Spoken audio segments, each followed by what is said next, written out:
जय श्री राम, जय श्री बालाजी महाराज। अगर आपके शरीर पर कोई संकट है और वो कट नहीं रहा है, काफी लंबा समय व्यतीत हो चुका है, बहुत जगह दिखा चुके हो, बहुत जगह जा चुके हो और संकट जो है खत्म नहीं होता है, तो सबसे बड़ी बात आज एक बात आज सुनना कि कर्म ही सबसे बड़े संकट है। अगर आपके कर्म मलिन है, अगर आपके कर्मों में कोई हस्तक्षेप हुआ हुआ है पुराना पीछे से, तो आपके घर में अगर नकारात्मकता है तो कोई अचंभे की बात नहीं है। कई बार हमारे द्वारा कुछ ऐसी त्रुटियां होती हैं जो कि हमारे पिछले जन्मों की इस जन्म में भी आकर हमें दुख और दर्द के साथ जीना पड़ता है। जैसे कहते हैं ना कि कुछ रिश्ते पिछले जन्म से हैं, कुछ भक्ति की कृपा पिछले जन्म से है, तो कुछ कर्म के जो पिछले जन्म के हैं तो इस जन्म में आकर भुगतने पड़ेंगे। अब मान लीजिए कोई नेगेटिविटी आपके ऊपर प्रभावशाली हो रही है, कोई नकारात्मकता आपके ऊपर हैवी हो रही है, तो हमें उससे अपना पीछा कैसे छुड़ाना है, कैसे उस आत्मा को संकटों से मुक्त कराना है और अपने आप को भी मुक्त करना है। हार चुके हो, हाथ जुड़ गए हैं, बहुत जगह जा चुके हो, अब कहीं जाने की जरूरत नहीं है। अब एक काम कार्य करने लग जाइए हर संकट की सदगति के लिए। आपके घर में कोई प्रेत आत्मा है, हमारा पहले नैतिक फर्ज यही बनता है। आत्मा परमात्मा का सूक्ष्म रूप है और उसी में ही विलीन होता है। माना जाता है जब रामायण के अंदर बताया है, भगवान राम ने जब ताड़का का वध किया तो उन्हें अपने ही लोक में स्थान दिया। तो इसी प्रकार से क्या होता है कि प्रभु की भक्ति करने वाला व्यक्ति प्रभु की शरण में ही जाता है। अगर कुछ ऐसे मलिन कर्म किए हुए होते हैं जो वो प्रेत योनि में रहकर भुगतता है, अब उन मलिन कर्मों को धोने के लिए कोई ना कोई व्यक्ति अगर सहयोग करता है तो कृपा परमात्मा की आपको भी प्राप्त होती है। अब जब कोई प्रेत बना है तो उसका कोई ना कोई तो कारण होगा। अगर वो प्रेत योनि में भुगत रहा है उसका भी बहुत बड़ा कोई ना कोई कारण होगा। क्या पता आपका कोई चाचा, ताऊ, रिश्तेदार किसी का एक्सीडेंट के द्वारा मौत हुई हो या किसी की किसी परिस्थिति के दौरान मृत्यु हो गई हो और उस मृत्यु के बाद उनकी इच्छा ना हो और वो उसके बाद का जीवन जो है प्रेत योनि में व्यतीत कर रहे हैं।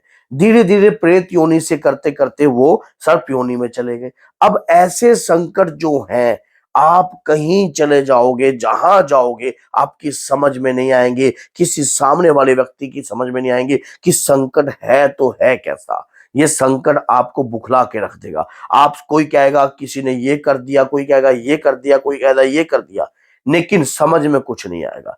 सबसे पहली बात याद रखना, जैसे आपको पता है कि भगवान के प्रति करी हुई पूजा, याचना, तपस्या कभी व्यर्थ नहीं आती। अगर सच्चे मन से अपने इष्ट का स्मरण किया जाए और कुछ संकटों के लिए भी किया जाए तो आपकी मनोकामना पूर्ण होगी।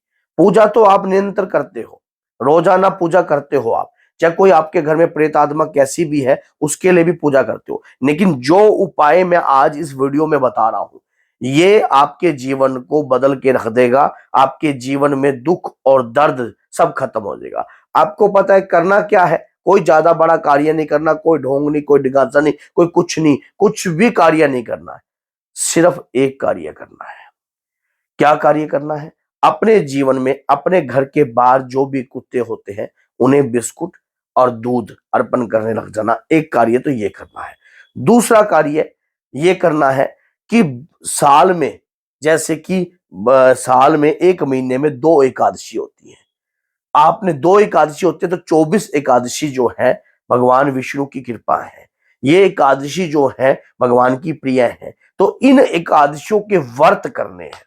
अब आप कहोगे मैं व्रत उस व्यक्ति ने करने हैं जो कि प्रेत रोगी है, जिसके शरीर के ऊपर भारीपन रहता है, वजन रहता है और हो सके तो व्रत के दौरान एक काम करना है। क्या करना है? सुंदरकांड का पाठ करना है। अगर सुंदरकांड नहीं कर सकते तो राम रक्षा स्तोत्रम का पाठ करना है। तो राम रक्षा स्तोत्रम का पाठ करना है। मैं आपको यकीन दिलाता हूं, अगर इस बार आपने ये कार्य किया उस आत्मा की सदगति होगी। हनुमान जी स्वयं उसकी सदगति कराएंगे। हनुमान जी ने किसके कष्ट नहीं धोए? क्या भगवान राम को भी उन्होंने कष्टों से मुक्त नहीं कराया? क्या लक्ष्मण जी के प्राणों को उन्होंने नहीं बचाया? क्या माता को शोक से विरह नहीं किया? इसलिए तो उन्हें सीता शोक विनाशक भी कहा गया है। क्या उन्होंने भविष्य जी को प्रभु राम से मिलन उनका नहीं करवाया? क्या आपको पता है कि जो मेहंदीपुर बालाजी में प्रेतरा सरकार है, नीलासुर नाम के राक्षस थे, उन्हें प्रभु श्री राम से उनकी मुलाकात नहीं कराई, जो आज कलयुग में प्रेतरा सरकार के रूप में है। तो हनुमान जी आपके प्रेतों को भी प्रभु के चरण का रास्ता दिखाएंगे और उन्हें सदगति का मार्ग दिखाएंगे। जब सदगति का मार्ग प्राप्त होने लग जाता है, क्या होता है कि प्रेत योनि एक ऐसा जंजाल है जिसमें व्यक्ति गोल ही घूमता रहता है। आयु इतनी विग्रह होती है, इतनी लंबी होती जाती है, समझ में कुछ नहीं आता है, क्योंकि कर्म के अनुसार ही जब तक प्रेत योनि है तब तक आदमी भुगतता रहता है। क्योंकि आपके कर्म अगर मलिन है तो वो प्रेत योनि में रहकर, जैसे कि ये मनुष्य योनि है, ये मृत्यु लोक है, उसके बाद प्रेत योनि है, उस प्रेत योनि में वो घूमता रहता है। ऐसे घूमता रहता है तो अपने ही घर वालों को सेधने लग जाता है, अपने ही परिवार वालों को सेधने लगता है। हर आत्मा, चाहे कोई घर की है चाहे कोई बाहर की है, तो आपका नैतिक फर्ज ये बनता है उन्हें सदगति दिलाना। जो कि प्रेत रोगी है, जिस व्यक्ति के शरीर पर कोई प्रेत आत्मा का साया रहता है, कोई वजन रहता है, अगर वो व्यक्ति सच्चे मन से आज इस एकादशी को रखे तो उस आत्मा की सदगति होने लग जाएगी। सदगति होने लग जाएगी कुछ ही क्षण में, 1 वर्ष भी नहीं लगेगा, 1 वर्ष भी नहीं लगेगा। कहते हैं कि एकादशी एक ऐसा पवित्र व्रत है जो कि करोड़ों फल आपको दिलवाता है और आपको भी वो फल प्राप्त होगा। और उस आने जो आत्मा आपके शरीर पर वास कर रही है उसे भी कुछ नहीं करना है, कोई ज्यादा बड़ा कार्य नहीं करना है। राम रक्षा स्तोत्रम का पाठ करना है, सूर्य को अर्घ देना है, अपने ऊपर से 7 बार वार के जल के लोटे को सूर्य को अर्घ दीजिए, राम रक्षा स्तोत्रम का पाठ कीजिए और उसमें जो जल रखोगे आप राम रक्षा स्तोत्रम का, जब भी पाठ करोगे उस जल को ऊक लगाकर पीना है।